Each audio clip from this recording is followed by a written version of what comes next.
What's up guys, Handsome Luke here. So today I want to talk about a subject that I've been considering for quite some time, and that is the subject of where I get the idea of the ideal physique, where the inspirations for my physique come from. And I feel like it goes back to my childhood.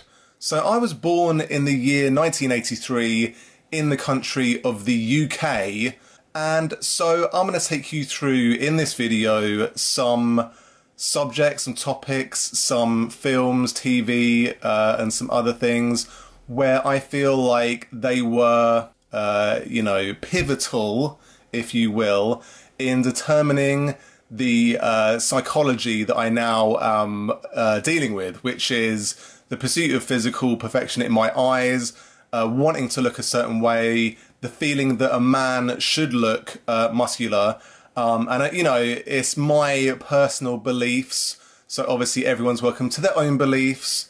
But yeah, this is going to go through what I think and where I think these ideas came from. So the first film that I want to talk about is a film called Commando, starring a gentleman by the name of Arnold Schwarzenegger. So I watched it, I feel, in my early teens. So I'm looking at the poster for Commando. He is wearing his trademark outfit where he's got his grenades and he's got his knife ready for action. And in that film, he absolutely blows away any number of bad guys while trying to get his daughter back from an insane person who's holding her hostage. And it's a fantastic film. I highly enjoy it to this day. It's a great film to watch for many reasons. But his physique in this film was incredible. I remember being influenced by this film. The Arnie look in this film was incredibly strong. His buzz cut, his army camo all over him, walking around with massive machine guns. And it was just highly enjoyable and a classic kind of 80s film, full of bullets, full of people getting shot, full of Arnie going around taking names and shooting bad guys. So, this was also a sort of introduction to the idea that a good guy should be muscular. There's some sort of relationship between being good and being muscular. There's a kind of idea in Hollywood, or at least there was in the 80s, where good guys should be muscular and they take out bad guys who are usually less muscular. In fact, usually they're some sort of businessman or, other sort of corporate stooge, and they get absolutely destroyed. In this film, he takes out a guy who is quite muscular, but obviously nowhere near as muscly as Arnie. So yeah, it was just a real big influence on me. Another film that was a massive influence on me was a film called Predator, and that came out in 1987. Now, I do not believe that I watched it in 1987. Again, I probably watched it in the early 90s. But yeah, I've probably watched Predator about 1,000 times because it is an absolute incredible film. It is highly enjoyable. There's a lot of one-liners that are fantastic. There's the sexual Tyrannosaurus. Dylan's a son of a bitch. Arnie is called Dutch. There's a bunch of amazing characters in this film, but it's just fantastic. Like the minigun scene where that lad absolutely opens up on the forest and all the rest of his mates come up, or jungle I should say, all his mates come up next to him and absolutely blast a million bullets into that rainforest. And it's just one of those things again where, okay, there's a bunch of musty guys going around in the rainforest trying to track down the mission that they've gone in there for, and they've all got big guns. They all, are heroic as hell, but there's a sort of camaraderie there. When the sexual Tyrannosaur gets blasted, his mate takes him into his, into his care and puts him in a poncho and sort of looks after him and stuff. And there's a real feeling of, we're all in this together. All us good guys are going to take on this predator and blast him into obliterus. So, Arnie in this film, I remember several scenes where his physique is key to what is going on the screen, and it was a massive influence on me. For example, they're going around in the rainforest and all sneaky, sneaky, catchy monkey, and then Arnie puts up his arm in a sort of stop sign language fashion, and they all stop, but his arm in that position just happens to be making his bicep look absolutely bulging beyond belief. Another one is late in the film when he's about to take on the Predator mano a mano. He gets a load of mud and puts it all over himself, and he's just basically, you know, topless and that, and he just looks awesome. He's got all his muscles and show and stuff. It's just a highly enjoyable film full of scenes where Arnie is looking absolutely fantastic. Okay, moving on to comic books. There is a comic called Batman Vengeance of Bane, and this comic had a massive impact on me. So I'm going to tell you a little story about it. When I was a wee lad, back in approximately 1993, when this comic came out, I and my brother and I went down to the place where you do your laundry, so like the laundromat or the laundry place, whatever you want to call it. And we had a bunch of laundry, and I was like 10 years old. My brother is 8 years older than me, so he was the adult in the situation. He knew that I would get bored in a place where you have to do your laundry, so he went across the road to a comic book shop, and he picked up a couple of comics for me to keep me entertained, one of which just happened to be Batman Vengeance of Bane. And this comic book, you can read it online, I believe you can download it, but it is an absolute piece of work. It is enjoyable, it's highly entertaining, it takes you on a real roller coaster of a story, but the main guy in the story is obviously Bane, and it takes you through his genesis, you know, his backstory. And there's one page in this comic book where he's talking about his physical workout routine when he's in prison, and it states that as he improved his mind, he improved his body. 1,000 push-ups each day, 1,000 sit-ups, 1,000 pull-ups, and instead of sleep, he meditated 4 hours each night. So I read these lines and looked at these pictures on this page, and I was highly influenced. My 10-year-old brain was taking in this information, and it enjoyed this information.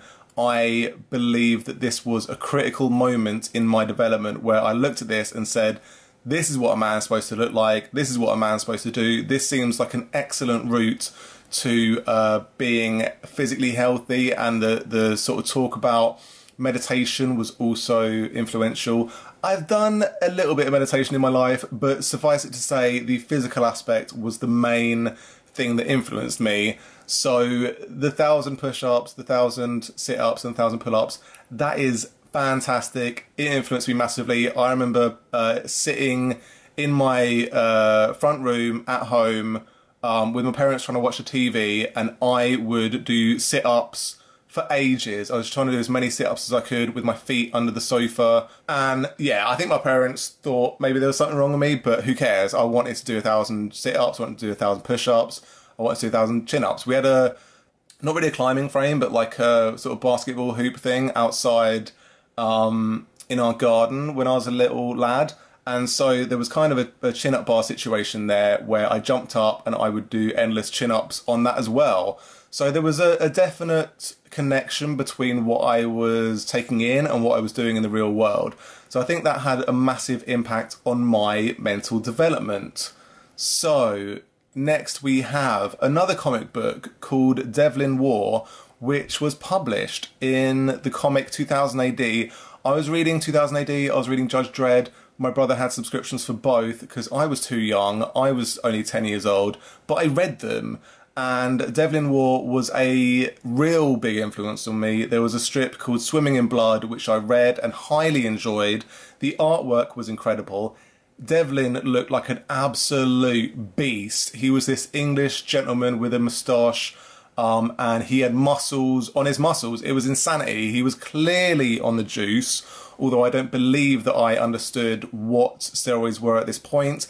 But he was an absolute specimen. There are several shots in this comic strip where Devlin is looking absolutely insanely muscular. He's got a six-pack, he's got delts, he's got biceps, he's got chest development for days. It's a real bit of amazing artwork in this comic book. And I remember reading it. It's an incredible strip. It's about this lad who takes a bunch of soldiers down to this submarine base, I believe, to take on some sort of nonsense. They're not really aware of what they're getting into because guess what? There's a bunch of vampires down there. And so the soldiers that he goes down there with get taken out in short order. Devlin is left to take care of the situation. He does so for a considerable amount of time before finally being taken down by the vampires, and he gets turned into one. But for some reason, he maintains his good side, and so proceeds to take out all the vampires and save the day. But then he's a vampire after that, with like all kinds of muscles and an English accent, and he's just awesome. And it's a highly enjoyable strip, so if you can find it, I suggest that you watch it because it's incredible. So the next thing that I want to talk about is He-Man and the Masters of the Universe. There was a cartoon that came out, I believe, from 1983 to 85, and this comic, this cartoon, I should say, had a massive impact on me. It concerned the adventures of this lad He-Man, who was absolutely stacked, who would go around saving the day, talking about, I have the power. And there was He-Man, there was Man-at-Arms, there was She-Ra, there was a bunch of them going around saving the day. It was just fantastic, real good stuff, and it definitely was in my early childhood, and I think that had a massive impact. Another thing that had a massive impact was the toys that came out, right? So I would play with these plastic toys, these He-Man toys. I had obviously He-Man. I had the little ghost dude with the O on it. The weird thing is I don't really remember any of the characters apart from He-Man. Obviously, there was a guy like a sort of Cyclops dude with a spinny green head going on. I had a ton of these characters, but it was fantastic. I had a lot of fun playing with them. When I was a wee lad, I would be on the toilet, doing my dirty business, and playing with these toys. And, I don't want to get into, such subjects, but suffice it to say, I would be on the toilet for far too long playing with these toys, having a whale of a time, enjoying my fantasy land of, fighting He-Man characters. And it was just amazing. And I suppose you can't spend that long, playing with these plastic toys, and it's going to have an impact on your psychology. Like, playing with muscular characters has to have an impact on your psychology. So that's another thing that I think definitely did. And also there was the live-action film starring Mr. Dolph Lundgren, who was an absolute specimen in this film. He was the embodiment of He-Man. Real muscles all over the place, incredible physical development. And so I saw this guy who's a real person, who may or may not have been on the juice, but he looked incredible, and I really thought that is, a perfect physique. And that's, again, one of the things that definitely had an impact on my psychology and what I thought a man should look like. Now, moving on to TV, there was a TV series in the UK called Gladiators, and I understand it started in the year 1992, so I would have been 9 or 10 or 11 when this program was on, right? When I was watching this program. So it was amazing. It was incredible. I don't know why it's not still on. It's fantastic. I understand it's in other countries as well. But the people who were involved in the UK version, the gentlemen who were in the UK version, were absolute specimens. There was a gentleman called Saracen who was an absolute specimen, but the main offender, the one that I looked at with most awe, was a gentleman by the name of Shadow, who was clearly on the juice. He was jacked out of his mind, and he looked incredible. His physique was, in my eyes, unbelievably fantastic. His face, his eyes were terrifying. He had the eyes of a maniac. And I don't think he ever spoke on the show. He scared the crap out of everyone watching it and all the contestants. But he was a physical specimen. This program had a massive impact on me. And lastly, the last thing I want to talk about is a gentleman by the name of Linford Christie, who represented the UK Team GB, and he won a gold medal in Barcelona in 1992, and I remember watching him in Barcelona not me in Barcelona, him in Barcelona, me watching him on TV. And I remember watching him in many races and enjoying watching him because he was a winner. He was destroying people from all other countries. He was a great guy, absolute specimen of a physique, muscles all over the place. I feel like in the early 90s, the UK weren't doing great at many sports and athletics from what I remember. But this lad was definitely representing our country, and I enjoyed watching him. I got into athletics in a pretty big way. I threw discus for a few years. I got into a lot of sports when I was a lad. But yeah, I think Linford was definitely instrumental in me pursuing physical endeavours, because there was the link between, okay, if you do athletics, you're going to look awesome. You're going to look, muscular and amazing. So those are the subjects that I wanted to cover today. These are some of the things that I believe have influenced my psychology regarding muscular physical development. They're some of the things that I think have created this drive in my psyche to wanna pursue this physical development that I'm going after, and a sort of ideal physique that I'm trying to attain. But yeah, these are the things that sort of occurred to me. But yeah, it's just when you're a kid, when you're seeing these things, when you're playing with toys, when you're watching TV, when you're watching films, they're gonna influence you, and it's just the way it is. And I don't think there's anything wrong with that. I think it's awesome if you want to create a certain sort of physique, as long as it's healthy. But yeah, let me know what you guys think. I hope you enjoy this video. You take care. Peace.